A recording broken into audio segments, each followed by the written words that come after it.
ഇന്ന് ഒളിമൂർ റിവ്യൂല് ഞാൻ സംസാരിക്കാൻ പോകുന്നത് 1994 പുറത്തിറങ്ങിയിട്ടുള്ള ഒരു മമ്മൂക്ക ചിത്രത്തെ കുറിച്ചാണ്. അപ്പൊ ചിത്രത്തിന്റെ പേര് സുഹൃതം എന്നാണ്. അപ്പൊ ഇത് ഡയറക്ട് ചെയ്തിട്ടുള്ളത് ഹരികുമാർ സാറാണ്. ആൻഡ് ഇതിന്റെ റൈറ്ററിന്റെ പേരാണ് ഏറ്റവും കൂടുതൽ ഹൈലൈറ്റ് ചെയ്യേണ്ടത്, MT Vasudevan Nair sir. And അറിയാലോ, ലെജൻഡറി റൈറ്ററാണ്.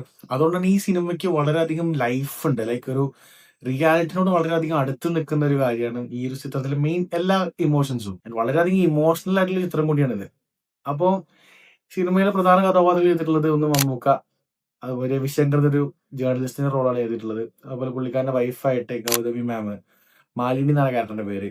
അതുപോലെ തന്നെ മനോജ് കെ ജയൻ, അതുപോലെ നായർപ്രസാദ് സാറ്, ഒടിയൂർ ചേട്ടൻ, കവിയൂർ പൊന്നമ്മ ചേച്ചി, അങ്ങനെ നിരവധി ആക്ടേഴ്സ് ഉള്ളൊരു നല്ലൊരു ചിത്രമാണ്. നമ്മൾ വളരെയധികം ലൈഫുള്ള ചിത്രമാണ്. അപ്പോ കഥാപശ്ചാത്തലം എന്താന്ന് വെച്ച് കഴിഞ്ഞാല്, ഈ രവിശങ്കർ എന്ന് പറയുന്ന മമ്മൂക്കയുടെ ക്യാരക്ടർ ഒരു ജേർണലിസ്റ്റ് ആണല്ലോ, നേരത്തെ പറഞ്ഞ പോലെ. ആ ഒരു ദിവസം ഈ ആൾക്ക് ഇതുപോലെ തന്നെ ബ്ലഡ് ക്യാൻസർ ഉണ്ട് എന്ന് സ്ഥിരീകരിച്ചതിന് ശേഷം ആള് ലൈഫിൽ